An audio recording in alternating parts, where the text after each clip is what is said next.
नमस्कार दोस्तों, आप देख रहे हैं सरकारी जॉब भर्ती और मैं हूं हेमेंद्र साहू। दोस्तों, आज का जो टॉपिक है इसमें देखने वाले हैं अप्रैल 2023 का जो महत्वपूर्ण करंट अफेयर है उसको देखने वाले हैं। और इसमें इम्पोर्टेंट जो मोस्ट इम्पोर्टेंट क्वेश्चन है 10 क्वेश्चन को देखने वाले हैं, यानी कि 11वां क्वेश्चन आप लोगों के लिए एक होमवर्क होगा। तो उसका जो आंसर है हमें कमेंट बॉक्स पर जाकर जरूर देना, ठीक है। तो दोस्तों, इसमें जो है 10 महत्वपूर्ण करंट अफेयर है जो कि छत्तीसगढ़ से संबंधित है। अगर आपको नेशनल करंट अफेयर पढ़ना है तो एक और चैनल है हिंदी अपडेट बाय हेमेंद्र, आप वहाँ पर जाकर उसको पढ़ सकते हो। अगर नए हो तो चैनल को सब्सक्राइब भी कर सकते हो। तो चलते हैं वीडियो की तरफ। यहाँ पर सबसे पहले देख लेते हैं। दोस्तों, इस वीडियो का मैं पीडीएफ जो है आप लोगों को टेलीग्राम पे उपलब्ध कराता हूँ, तो आप लोग जो है टेलीग्राम का जो लिंक है मैंने डिस्क्रिप्शन में दे दिया है, वहाँ से आप ज्वाइन कर सकते हो। उसके बाद आप जो फ्री पीडीएफ है आपको मिल जाएगा वहाँ से। जितने भी फ्री पीडीएफ मैंने अभी तक अपलोड किया है वो सभी आप लोगों को वहाँ से मिल जाएगा। तो चलते हैं, सबसे पहला प्रश्न क्या है छत्तीसगढ़ का कि सामाजिक आर्थिक सर्वे पूरा करने वाला राज्य का पहला ग्राम पंचायत बना है। जैसे कि सरकार द्वारा बजट में पेश किया गया था कि अपनी तरफ से राज्य की तरफ से एक जो है सामाजिक आर्थिक सर्वेक्षण किया जाएगा 1 अप्रैल से, ठीक है। तो सामाजिक आर्थिक सर्वे पूरा करने वाला राज्य का पहला ग्राम पंचायत कौन सा बना है, आपको ये बताना है। सही जवाब आ जाएगा ग्राम पंचायत बम्हनी। ग्राम पंचायत बम्हनी जो कि पहला ग्राम पंचायत बना है। इसको हम देख लेते हैं। सबसे पहले ये है कि जो बम्हनी है वो कौन सा जिला से है, तो ये राजनांदगांव जिला से है, ठीक है। यहाँ पर मैंने लिखा भी है। तो समूह जो सामूहिक प्रयास है, इन्होंने क्या किया, पूरे गांव में एक साथ जो है सामूहिक प्रयास किया है। तो सामूहिक प्रयास से ग्राम पंचायत बम्हनी में आर्थिक सर्वेक्षण 100% काम एक ही दिन में पूरा कर लिया है। शासन द्वारा 1 अप्रैल से चलाए जा रहे हैं सामाजिक आर्थिक सर्वेक्षण द्वारा 2023 अभियान के अंतर्गत 207 मकानों में 266 परिवारों का सर्वेक्षण योजनाबद्ध तरीके से पूर्ण सर्वेक्षण का कार्य राजनांदगांव जनपद की ग्राम पंचायत बहनी में 100% हो गया है। दोस्तों, ये आपके आने वाले जो भी एग्जाम है उसमें करंट अफेयर के लिए है कि आर्थिक सर्वेक्षण छत्तीसगढ़ में कौन सा ग्राम पंचायत में सबसे पहले हुआ, तो बमनी में हुआ है। और वह बमनी जो कि राजनांदगांव जिला के राजनांदगांव जो जनपद है उसके अंतर्गत आता है। यहाँ पर देखिए दोस्तों, यहाँ पर मैंने एक चीज़ लिखा है, आप लोगों को थोड़ा-सा ध्यान देना। अ, ये जो है कल का, यानी कि आज की डेट में जो अपलोड कर रहा हूँ उसी हिसाब से 9 अप्रैल को जो है रविवार को आप लोगों को करना क्या है, आप अगर बेरोज़गार हो, ठीक है? अगर बेरोज़गार हो तो आप लोगों के लिए एक मौका है, क्योंकि सामने कुछ दिनों के बाद जो है छत्तीसगढ़ में चुनाव होने वाला है, यानी कि स्टे लग जाएगा। तो हमें जो है अपनी रोज़गार प्राप्त करने के लिए, क्योंकि हमको बेरोज़गारी भत्ता नहीं चाहिए। हमको मतलब आप लोगों को, ठीक है, बेरोज़गारी भत्ता नहीं चाहिए, हमको क्या चाहिए, रोज़गार चाहिए। तो रोज़गार के लिए यहाँ पर क्या लिखा है, बहुत हुआ रिक्त पदों की जानकारी। अभी तक जो सरकार है, इस विभाग से नौकरी निकलने वाला है या इस विभाग से हम नोटिफ़िकेशन ले रहे हैं, तो इस तरीके से बात को घुमा-घुमा कर बहुत दिनों तक कर लिया है, ठीक है। जैसे कि अभी तक जो शिक्षाकर्मी का निकल जाना चाहिए था, एडीओ का निकल जाना चाहिए था, लेकिन नहीं निकला है। तो अब जो है समय बहुत आगे बढ़ गए हैं। तो हमको क्या करना है, पूरे छत्तीसगढ़ का जो खासकर से बीएड और डीएड वाले हैं, वो लोग जो है 9 अप्रैल 2023 को, यानी कि रविवार को, रायपुर के जो बूढ़ा तालाब हैं, वहाँ पर जो है एक आंदोलन करने वाला है, एक धरना करने वाला है। जिसमें जो है आरक्षण 50% के में भर्ती निकालो, यानी कि जो नया रोस्टर हैं, ठीक है, 50% का, उसके हिसाब से आपको नौकरी निकालना है। उसके बाद जो है कौन-कौन से नौकरी है, जैसे कि आरआई का है, पटवारी का है, अमीन पटवारी का है, शिक्षक भर्ती का है, सहकारिता के क्षेत्र में है और समस्त भर्ती, जैसे कि इसमें एक और शामिल है सब इंस्पेक्टर का है। तो इन सभी जो नोटिफ़िकेशन है उसको जारी करने का काम करना है। हमको जो है भत्ता नहीं चाहिए, सरकारी नौकरी चाहिए, और ये जो है रविवार 9 अप्रैल 2023 को है। दोस्तों, आप लोगों से कहना चाहता हूँ जो भी इस आंदोलन में शामिल होने जा रहे हैं, वो लोगों से कि आंदोलन को हमको जो है शांति रूप से करना है। ये सिर्फ़ एक धरना है, वहाँ पर बैठकर हम अपनी जो बात है उसको सरकार तक पहुँचाना है, ठीक है? तो अपने को जो है क्या माँग करना है वो तो पहले से तय है, ठीक है? तो इसमें जो है अतिरिक्त रूप से जो अलग से काम नहीं करना है, हमको सिर्फ़ एक शांतिपूर्ण ढंग से आंदोलन को करना है, शांतिपूर्ण रूप से धरना को देना है, ताकि हम अपनी जो बात है उसे सरकार तक पहुँचा सकें। अब देखते हैं, यहाँ पर दूसरा प्रश्न है कि इंडिया जस्टिस रिपोर्ट 2022 के रिपोर्ट के आधार पर छत्तीसगढ़ का कौन सा स्थान मिला है, यानी कि कौन से स्थान पर है। कहने का मतलब ये है कि न्याय दिलाने के क्षेत्र में छत्तीसगढ़ को कौन सा स्थान मिला है। सही जवाब आ जाएगा 9वां स्थान में प्राप्त हुआ है। मैंने यहाँ पर लिखा भी है कि न्याय दिलाने के मामले में कर्नाटक प्रथम स्थान पर है, वहीं अपना जो छत्तीसगढ़ है वह 9वें पायदान पर है।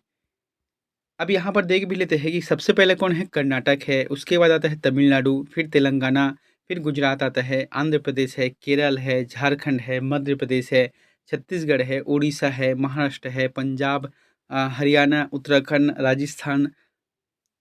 राजस्थान यहाँ पर 2 बार हो गया है, बिहार, पश्चिम बंगाल, उत्तर प्रदेश, यानी कि कुल मिलाकर यहाँ जो रिपोर्ट है सिर्फ 18 राज्यों तक ही किया गया है।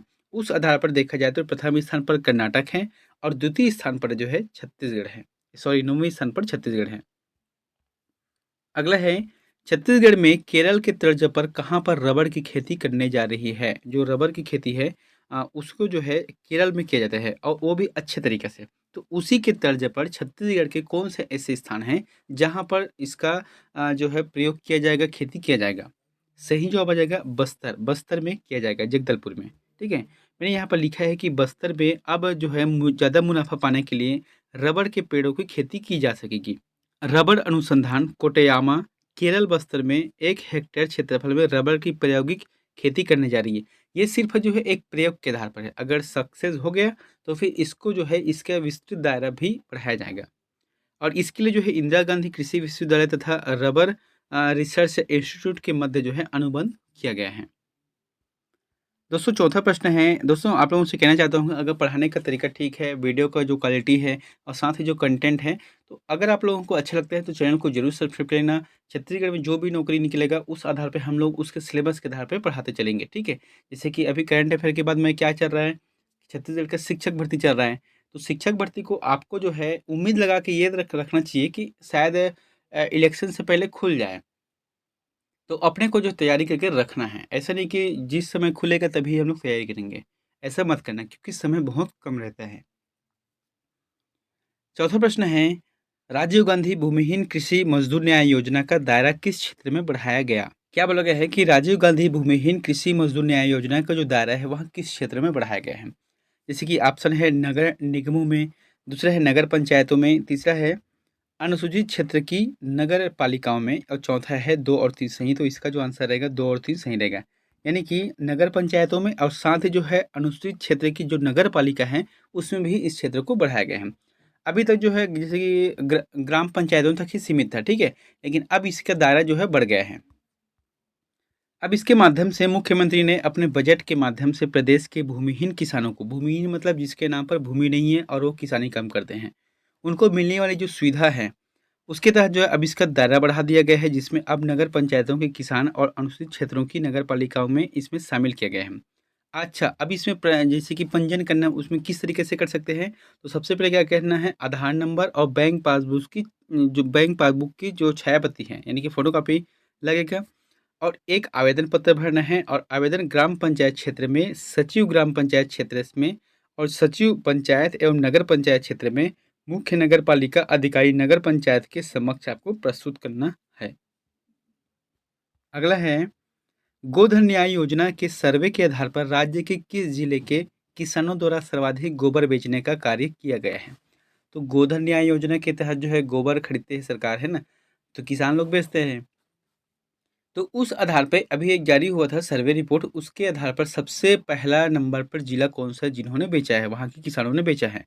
इसका जो आंसर रहेगा दुर्ग जिला रहेगा। मैंने यहाँ पर लिखा भी है कि सर्वाधिक गोबर बेचने का कार्य जो है मुख्यमंत्री के गृह जिला कौन सा है, दुर्ग, तो प्रथम स्थान पर है। 20 जुलाई 2020 से लेकर फरवरी 2023 तक से जो आंकड़े जारी किया गया है उसके आधार पर दुर्ग जिले के 25,713 किसानों ने गोबर बेचा है। सबसे कम नारायणपुर जहाँ पर 3,164 किसानों ने गोबर बेचा है।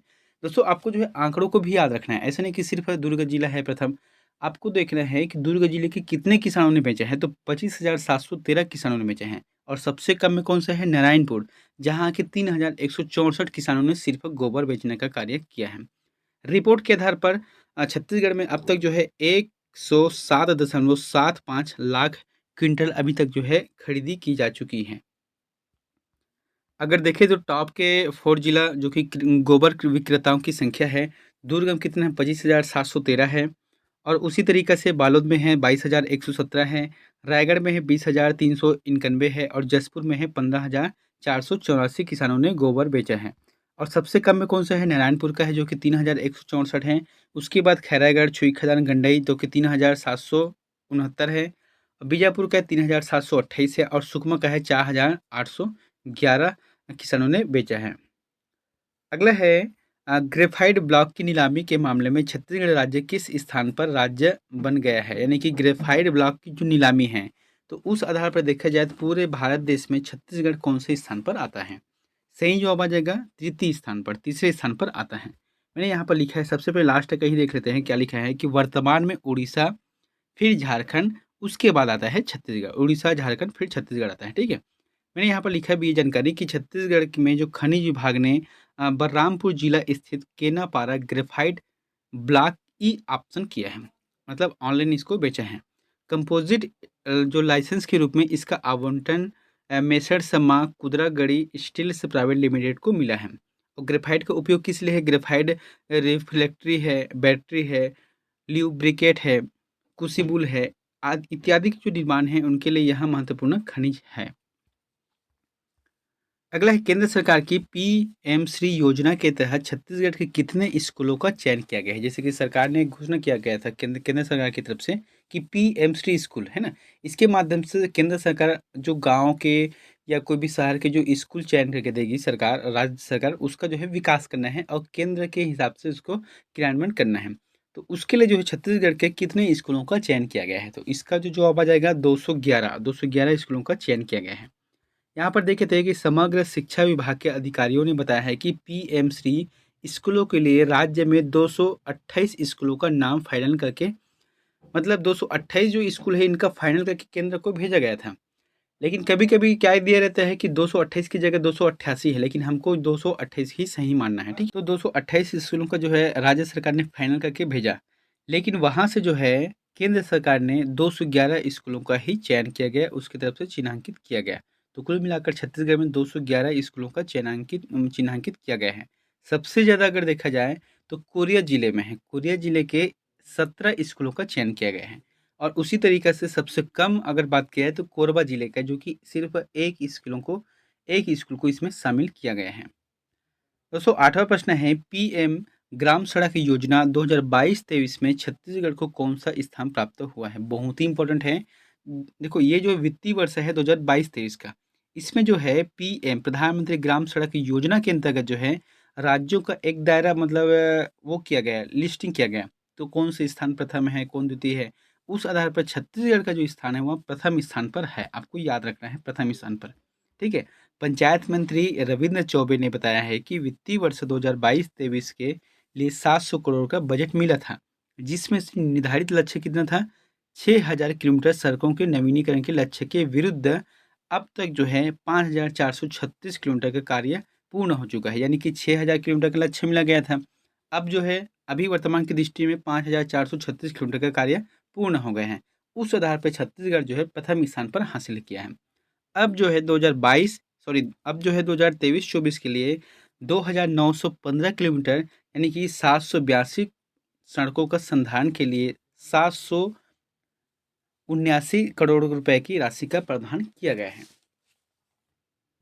अगला है, मनरेगा के तहत राज्य में मजदूरों को अब कितनी राशि दी जाएगी? तो मनरेगा के तहत जो है राज्य में कितनी राशि दी जाएगी? इसका जो आंसर क्या जाएगा, 221 रुपये था। इससे पहले कितना था?